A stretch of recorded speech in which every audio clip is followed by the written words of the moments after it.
Hello दोस्तों, कभी कभी हम अपने अतीत से भी कुछ सीख ले सकते हैं। आज के इस वीडियो में हम अतीत में घटे कुछ घटनाओं पर प्रकाश डालेंगे और इसे समझने की कोशिश करेंगे कि आज और कल में क्या कुछ अंतर है या वैसा ही सब कुछ चल रहा है जैसा कि अतीत में चल रहा था, और इसका समाधान भी हम ढूंढने की कोशिश करेंगे। तो आइए वीडियो शुरू करते हैं। वर्नाकुलर प्रेस एक्ट 1878 में ब्रिटिश शासन के दौरान भारत में प्रेस पर काबू पाने के लिए लागू किया गया। ये एक विवादास्पद कानून था। इस कानून का बुनियादी मकसद भारतीय भाषाओं में प्रकाशित होने वाले समाचार पत्रों पर कंट्रोल रखना था, ताकि ब्रिटिश विरोधी और स्वतंत्रता संग्राम के विचारों का प्रसार न हो सके। ये एक लॉर्ड लिटन भारत के तत्कालीन वायसराय के दौर में पास किया गया था, जो 1876 से 1880 तक भारत में ब्रिटिश शासन के प्रमुख अधिकारी थे। 19वीं सदी के आखिर में भारत में राष्ट्रीयता और स्वतंत्रता की भावना तेजी से बढ़ रही थी।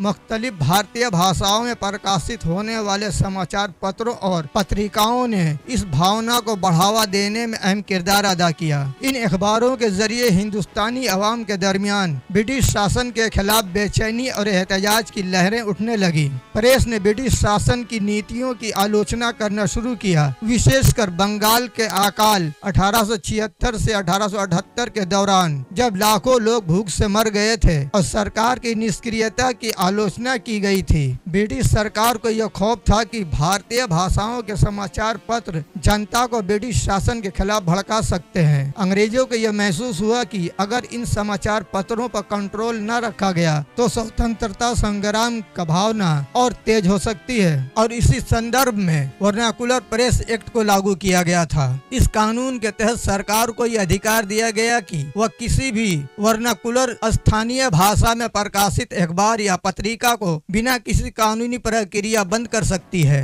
अगर किसी अखबार ने सरकार की नीतियों की आलोचना की तो उसे जुर्माना या जब्ती का सामना करना पड़ सकता था। वर्नाकुलर प्रेस एक्ट के तहत सरकारी अधिकारी अखबार की सामग्री को छपने से पहले जांच सकते थे। अगर किसी लेख या खबर को सरकारी विरोधी पाया गया तो उसे प्रकाशित करने से पहले ही रोका जा सकता था। इस कानून के तहत किसी भी संपादक या पत्रकार को अदालत में अपील करने का अधिकार नहीं था। यदि सरकार ने किसी अखबार को बंद करने का निर्णय लिया तो इसका पालन अनिवार्य था। आपको आज की गोदी मीडिया याद आ गया ना? खैर, आगे बढ़ते हैं। यह कानून केवल भारतीय भाषाओं में प्रकाशित समाचार पत्रों पर लागू होता था। अंग्रेजी भाषा के अखबारों को इससे छूट दी गई थी, क्योंकि उन्हें पढ़ने वाले ज्यादातर लोग अंग्रेज थे या अंग्रेजों के प्रति सहानुभूतिशील थे।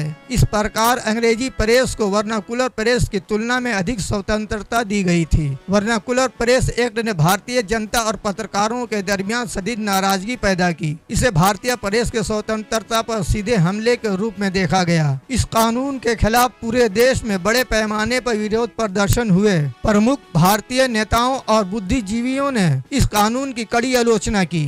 इस एक्ट के लागू होने से कई प्रसिद्ध भारतीय अखबारों जैसे अमृत बाजार पत्रिका को अंग्रेजी में प्रकाशित होना पड़ा, ताकि वे इस कानून के दायरे में न आए। इस तरह से भारतीय प्रेस ने इस कानून के खिलाफ लड़ाई लड़ी और अपनी स्वतंत्रता की रक्षा की। वर्नाकुलर प्रेस एक्ट के नतीजे में ब्रिटिश सरकार और भारतीय जनता के बीच खाई और गहरी हो गई। भारतीय प्रेस की स्वतंत्रता को कुचलने की यह कोशिश अंत में उल्टी पड़ी, क्योंकि इसने भारतीय जनता में स्वतंत्रता संग्राम की भावना को और अधिक ताकतवर बना दिया। 1882 ईस्वी में लॉर्ड रिपन के वायसराय बनने के बाद इस कानून को रद्द कर दिया गया। लॉर्ड रिपन ने प्रेस की स्वतंत्रता को बहाल किया और भारतीय प्रेस को फिर से सशक्त बनाने के लिए कदम उठाए। वर्नाकुलर प्रेस एक्ट 1878 भारत के स्वतंत्रता संग्राम के इतिहास में एक सियाह बाब के तौर पर देखा जाता है। यह कानून ब्रिटिश सरकार के उस खौफ को जाहिर करता है जो उन्हें भारतीय जनता के बीच फैलती स्वतंत्रता को भावना से था। हालांकि इस कानून के खिलाफ भारतीय पत्रकारों और नेताओं के संघर्ष ने यह साबित किया कि भारतीय समाज में स्वतंत्रता